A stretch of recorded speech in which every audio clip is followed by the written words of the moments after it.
지난 한 주간 육신의 연약함으로 힘들게 보내신 분들, 또 직장이나 사업장이나 각자 삶의 터전에서 고단한 삶을 보내시고 이렇게 주님 전에 나오신 여러분들을 주님의 큰 사랑과 위로와 또 긍휼하심이 여러분들에게 가득하기를 축복합니다. 아멘. 오늘 말씀의 제목은 생명, 순공함이요 라는 제목입니다.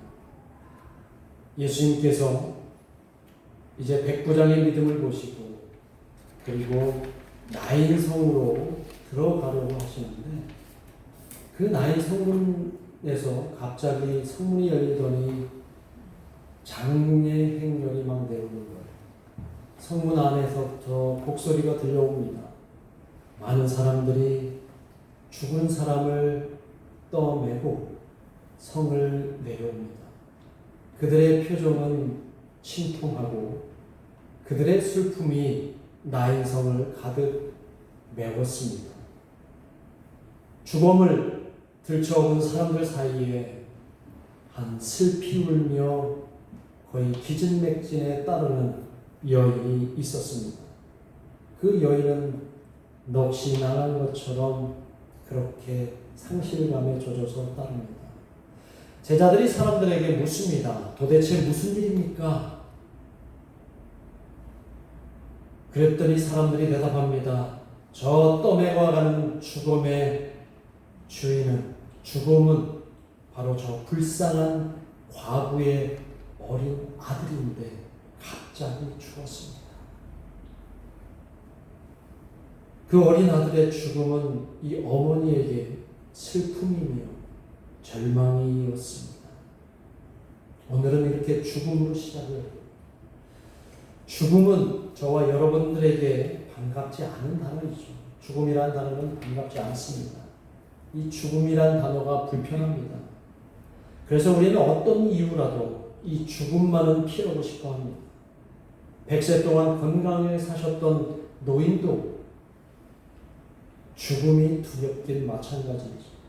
그래서 모두들 죽지 않기 위해서 열심히 몸에 좋은 음식도 먹고 열심히 운동도 하고 그렇게 죽기 살기로 죽지 않으려고 하는 거죠. 이 죽음이라고 하는 것은 다소 철학적인 의미로 이렇게 얘기하면 현재 나라고 하는 그런 실존의 의미가 사라지는 거예요. 나라고 하는 실존의 의식이 없어져 버리는 겁니다. 그래서 이 죽음이라고 하는 것은 사실은 모든 인간에게 해당되는 것인데 성경의 욥도 이렇게 말을 합니다. 욥기 34장 15절에 보면 이렇게 말하는데 함께 읽어봅니다. 시작. 모든 육체가 다 함께 죽으며 사람은 흙으로 돌아가리라. 이렇듯 죽음 앞에 우리 인간들은 무기력할 수밖에 없죠. 아무리 인간의 능력이 무에서 유를 창조하는 그런 대단한 능력을 지금 가졌다 한들 여전히 죽음 앞에서 우리는 무능합니다. 그리고 결코 죽지 않는 사람은 없습니다. 갑자기 거룩한 주일에 설교 초반부터 죽음 얘기를 해서 여러분들이 마음이 불편하신가요?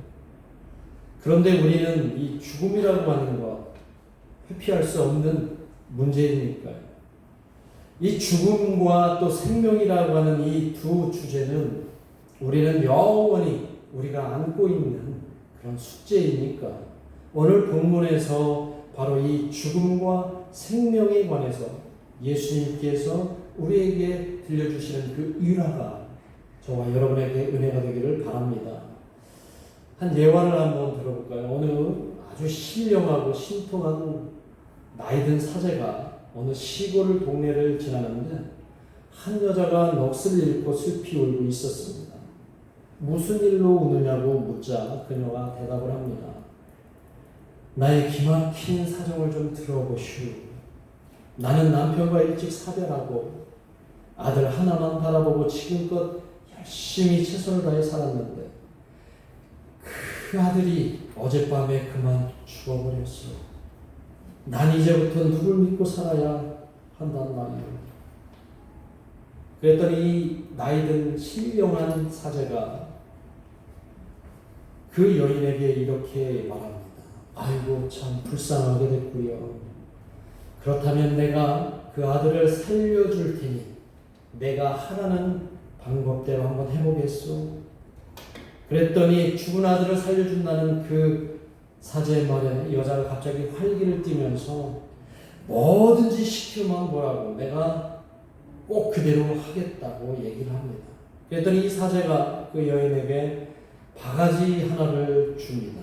그리고 그 여인에게 말합니다. 지금부터 당신은 집집마다 돌아다니면서 그 문을 두드리고 그렇게 쌀을 한 바가지씩 얻어오는데 어떤 집에서 쌀을 꼭 얻어오냐면 그 집안에서 지금까지 한 번도 죽지 않은 집, 사람이 한 명도 죽지 않은 집에서 쌀을 얻어오면 내가 당신의 아들을 살려주겠소. 여인은 죽기 살기로 집집마다 다 돌아다닙니다. 해가 서산으로 뉘엿뉘엿 지일 때쯤 여자는 기운 없는 몸으로 돌아와 그 사제에게 바가지를 내밉니다. 그런데 그 바가지에는 쌀 한 톨이 없었다는 거예요. 죽음은 피할 수 없는 운명이라는 거죠. 이 예화로 우리는 죽음이란 우리가 피할 수 없고 오히려 죽음 앞에 우리는 산자의 소중함이 더 귀하게 여겨진다는 것을 깨닫기를 바랍니다. 이 예화의 말처럼 죽음은 우리가 피할 수 없는 운명이죠. 저와 여러분은 어느 때가 되면 하나님이 부르시는 때가 되면 다 죽습니다. 그게 바로 하나님의 섭리입니다. 그리고 그것이 바로 자연의 순리죠. 그런데 제가 오늘 말씀드리려고 하는 것은 그 죽음에도 어떤 다른 죽음이 있다는 거예요. 다른 차이나는 죽음이 있다는 거예요. 나이가 들어서 하나님의 섭리, 자연의 순리대로 죽는 죽음은 자연스러운 죽음이라고 볼 수 있지만 반면에 억울한 죽음이 있다는 거예요. 이 세상에 너무나 억울한 죽음이 많다는 겁니다. 오늘 본문은 그 죽음, 어린 청년, 그 젊은 청년의 죽음에 대한 원인에 대해서는 자세히 밝히고 있지는 않지만 일단 어린 나이에 죽은 것은 자연스럽지는 않잖아요. 그렇죠? 그래서 어머니의 절규가 그렇게 온 도성을 뒤덮었는지도 모릅니다. 우리는 자연사가 아닌 죽음에 꼭 이런 원인들이 있는 것을 이 세상 살면서 많이 발견하는데요. 주로 병이 원인이거나 아니면 대부분이 다른 사람들의 욕심, 욕망, 다른 사람들의 분노, 화 이런 것들이 개입되어서 원치 않는 죽음을 당하는 경우가 너무 많다는 거예요. 서로 같이 함께 잘 살다가 어느 날 갑자기 서로를 죽이는 관계로 돌변하는 것이 오늘날 우리 세상이라는 겁니다. 종교가 다르다는 이유로, 민족이 다르다는 이유로, 또 어떤 재물에 대한 욕심으로, 상대방에 대한 분노로 남의 생명을 빼앗는 경우가 훨씬 많다는 거예요. 사진 한 장 볼까요? 지금 러시아와 우크라이나가 저 전쟁을 벌이고 있는데 그들은 한때 함께 지냈던 한 공동체였습니다. 그런데 지금은 서로를 향해서 총뿌리를 겨누고 있어요. 그 원인이 뭘까요? 이해관계 때문이에요. 우크라이나에서 그 젊은이들이 자신이 자원해서 그 전쟁터에 나가서 무고하게 죽는 그 상황, 러시아의 군인들, 그 젊은 어린 군인들이 전쟁터에 나가서 무고하게 죽는 그 상황, 그들의 죽음이 과연 하나님의 섭리냐 이거. 그들의 죽음이 자연의 순리에 따르는 죽음이냐 이거. 그들은 인간의 욕심과 인간의 분노, 화, 그런 이유로, 민족이 다르다는 이유로, 종교가 다르다는 이유로 그 젊은이들이 죽어나가고 있는 현장이 바로 저 현장이라는 것입니다. 그리고 또 며칠 전에는 저 미국 텍사스의 한 초등학교에서 끔찍한 사건이 벌어지지 않았습니까? 분노 조절을 잘 못한 한 청년이 자신의 친할머니를 먼저 총으로 쏴서 죽이고, 그리고 나서 그 분을 속이지 못해서 인근에 있는 초등학교에 가서 그냥 총기로 난사를 해버렸어요. 그래서 무려 몇 명이 죽었는지 아세요? 21명이 죽었어요. 그 21명 중에 대부분이 어린아이였어요. 오늘 본문에 나오는 그 과부의 아들이 만약에 그 자신의 아들이 그런 식으로 죽었다면 얼마나 그 엄마의 마음이 힘들까? 그 어머니의 심정은 어땠을까? 그 우크라이나의 전쟁터에 보낸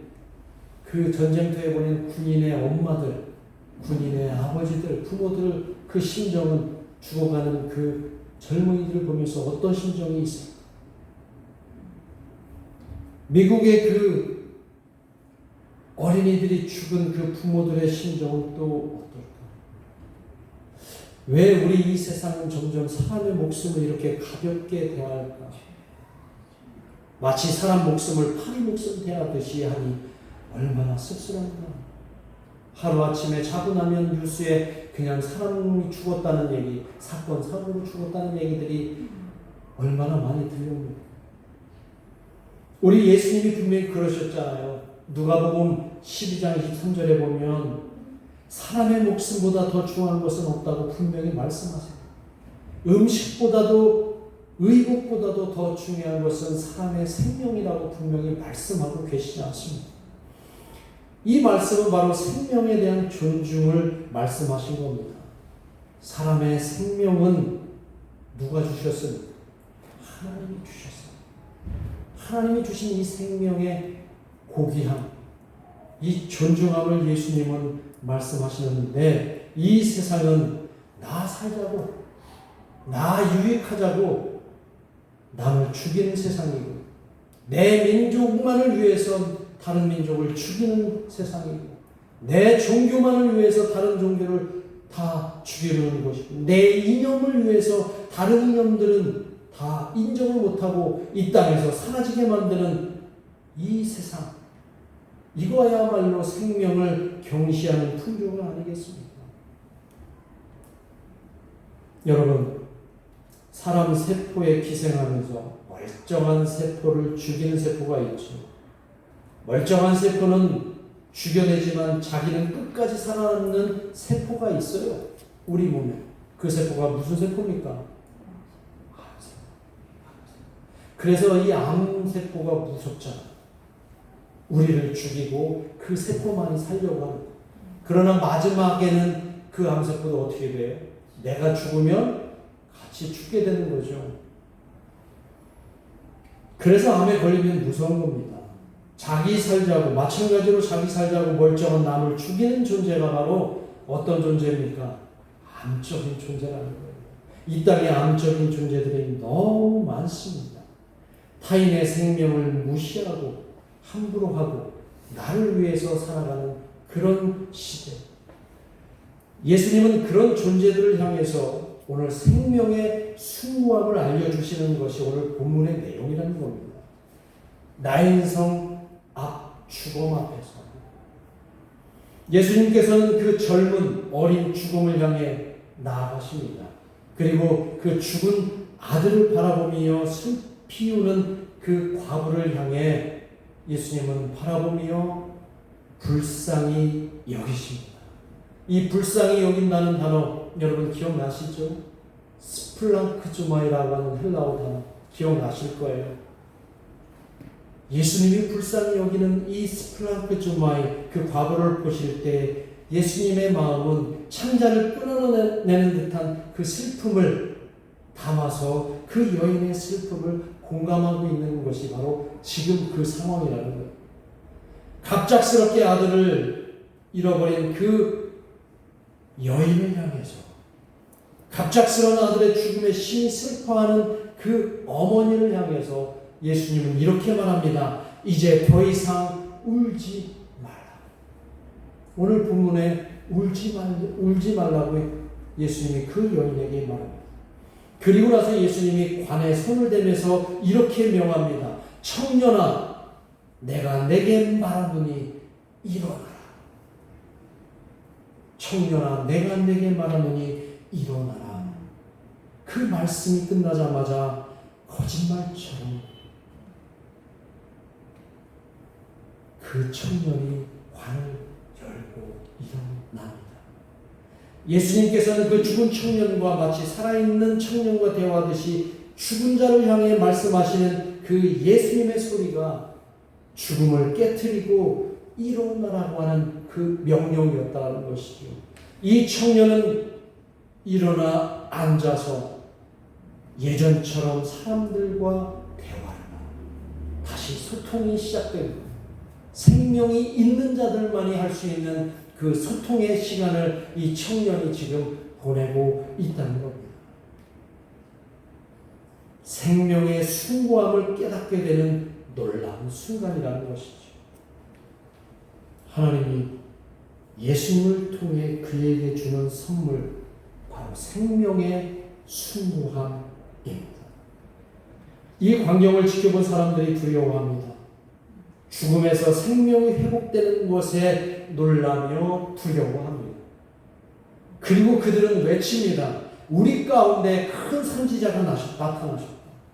그리고 하나님이 당신의 백성을 돌아보셨다. 오늘 본문에 이 예수님이 죽은 사람을 살렸다는 이 기적의 이 본문은 초점이 있는 게 아닙니다. 예수님이 사람을 살리실 수 있죠.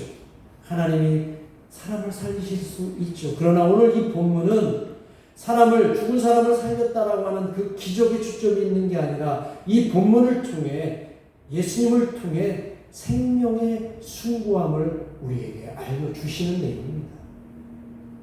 그냥 예수님께서는 이유 없이 죽게 내버려 둘 죽음은 이 땅에 아무도 없다는 것을 알려주시는 거예요.